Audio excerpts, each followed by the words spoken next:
lebih berat bang kenyataan saya karena orang tua saya sakit orang PGJ.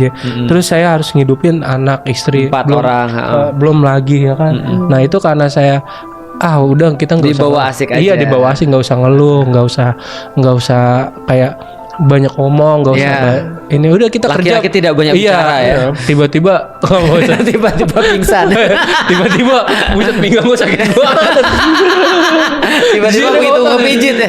Iya. Sakit Mas banget. Tiba-tiba sini pegal.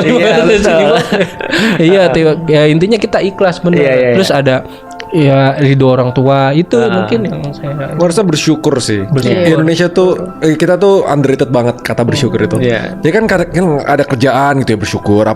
Kalau orang kita kan kebanyakan cepet mengeluh. Cepet nilai, cepet apa gitu. Dan di pekan ini kan kita bahas itu kan tentang escape from hedonism itu kan. Iya, tentang hal-hal duniawi ini. Iya benar. Ini harusnya kalau saya gini Bos Tot, udah kita kerja ikhlas aja, nggak usah mentingin wah kita bakal kalau kita mengharapkan kayak sukses viral apa gimana gitu nggak bakalan Bos. Yang penting kita kerja dengan konsisten, fokus intinya. Tapi aku tuh merasa di Indonesia itu masih banyak konsep bersyukur yang menurutku kurang tepat. Jadi misalnya bersyukur tapi harus ada pembandingnya.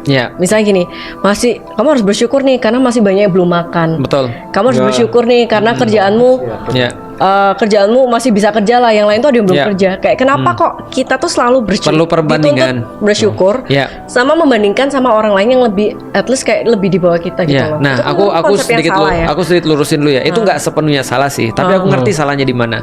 Jadi aku sempat kemarin ngeritik bahwasanya kita tuh senantiasa perlu orang yang lebih sial daripada kita untuk membuat kita merasa lebih baik. Iya, lebih baik. Nah, itu yang salah.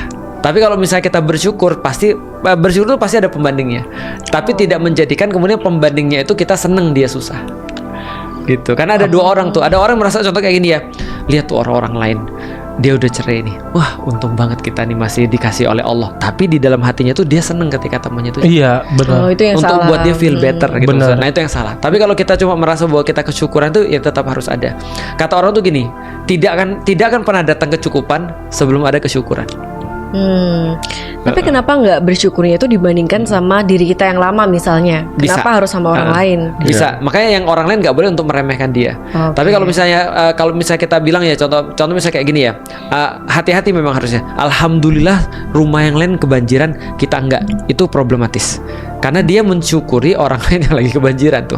Itu kan ya. Nah, yang kita lakukan nggak begitu, tapi kita lebih kepada ya kita bersyukur aja kepada diri kita sendiri, ataupun kalau ada perbandingan tapi nggak merendahkan. Gitu sih sebenarnya. Iya.